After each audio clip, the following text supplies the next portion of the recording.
পর আজ সকালেও ট্র্যাপ ক্যামেরায় ধরা পড়ে বাঘের ছবি। কিন্তু কোনো মতেই বাগে আনা যাচ্ছেন ওই বাঘকে। গ্রামবাসীদের সঙ্গে জোট বেঁধে বাঘকে বাগে আনতে তৎপর পুরুলিয়া ও বাঁকুড়া বন দপ্তরের কর্মীরা। হীরক আমাদের সঙ্গে রয়েছেন, আমাদের সহকর্মী। হীরক, ট্র্যাপ ক্যামেরায় ধরা পড়ছে, তার মানে এটা অনুমান করা যেতে পারে যে বাঘের গতিবিধি সেটা মোটামুটি বুঝতে পারছেন বন দপ্তরের কর্মীরা। তাহলে কেন বাঘকে বাগে আনা যাচ্ছে না? দেখো, যে জায়গায় বাঘ লুকিয়ে রয়েছে অর্থাৎ রাইকা, ভাঁড়ারি এবং যমুনাগোড়া, এই তিনটি পাহাড় একেবারে লাগালাগি পাহাড়, একেবারে পাশাপাশি থাকা পাহাড় এবং পাহাড় শ্রেণী বলা ভালো।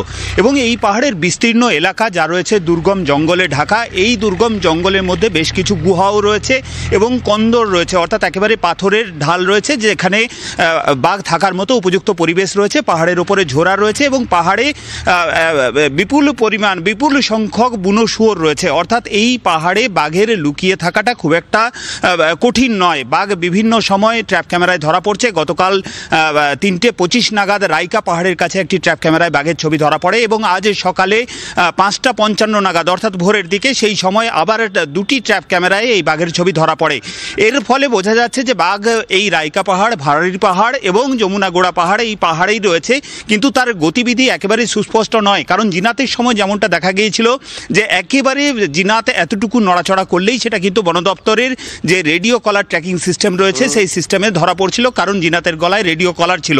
কিন্তু এই বাঘের গলায় কোনো রেডিও কলার নেই। স্বাভাবিকভাবে তার গতিবিধি ঠিক কোন জায়গায় সে এই মুহূর্তে রয়েছে তা কিন্তু বন দপ্তরের কাছে নির্দিষ্টভাবে তারা বন দপ্তর জানতে পারছে না। আর তার ফলে কিন্তু বন দপ্তরের কাছে কঠিন হয়ে পড়ছে এই বাঘকে বাগে আনা, অর্থাৎ বাঘকে খাঁচাবন্দি করা বা বাঘকে ঘুমপাড়ানি গুলি করা। দুটির ক্ষেত্রে কিন্তু বন দপ্তরকে শুধুমাত্র ট্র্যাপ ক্যামেরায় ধরা পড়া ছবির ওপর নির্ভর করতে হচ্ছে এবং স্থানীয়দের একেবারে ডিরেক্ট সাইটিং যদি হচ্ছে তাহলে তার উপরে নির্ভর করতে হচ্ছে। যদিও বন দপ্তর এই বাঘকে ধরার জন্য তাদের যে পরিকল্পনা, সেই পরিকল্পনায় বেশ কিছু বদল এনেছেন। গতকালই আমরা দেখেছিলাম যে হুলাপাটিকে নামানো হয়েছে এবং রাইকা পাহাড়ের বিস্তীর্ণ এলাকায় হুলাপাটিকে সঙ্গে নিয়ে এই বাঘের খোঁজে তল্লাশি চালানো হয়েছে। আজকে এই হুলাপাটির পাশাপাশি স্থানীয় বাসিন্দাদের যুক্ত করা হয়েছে এবং মোট 14টি দলে ভাগ হয়ে রাইকা পাহাড়, ভাঁড়ারি পাহাড় এবং যমুনাগোড়া পাহাড়ে সেখানে তল্লাশি চালানো হচ্ছে। বন দপ্তর যেটা মনে করছে যে এই পাহাড়গুলোর মধ্যেই কোথাও এই বাঘ লুকিয়ে রয়েছে এবং এখনো পর্যন্ত অত্যন্ত ইন্টারেস্টিং যে বিষয়টা, যে জিনাত ঠিক যে এলাকায় লুকিয়েছিল, যে এলাকায় প্রায় 5 দিন কাটিয়েছিল, সেই এলাকাতেই এই বাঘও লুকিয়ে রয়েছে। সেক্ষেত্রে বন দপ্তরের ধারণা যে এদিকে ফের কুলতলিতে বাঘের আতঙ্ক। সুন্দরবন থেকে বেরিয়ে গুড়গুড়িয়ার একটি বাড়ির বারান্দায় ঢুকে পড়ে বাঘ, দাবি গ্রামবাসীদের। আতঙ্কে সিঁটিয়ে রয়েছেন গ্রামবাসীরা। খবর দেওয়া হয় বন দপ্তরকে। বাজি পটকা ফাটিয়ে জঙ্গলে ফেরত পাঠানো হয় বাঘটিকে। খবর বন দপ্তর সূত্রে। আমরা তো আতঙ্কে সারাত আমার ঘুম নেই, সারাত ঘুম নেই। যদি আমার একটা ছেলে এইভাবে যদি হতো কি করতাম? ঘরের মধ্যে দুর্ঘটনা ঘটতেই, হ্যাঁ ঘটতো।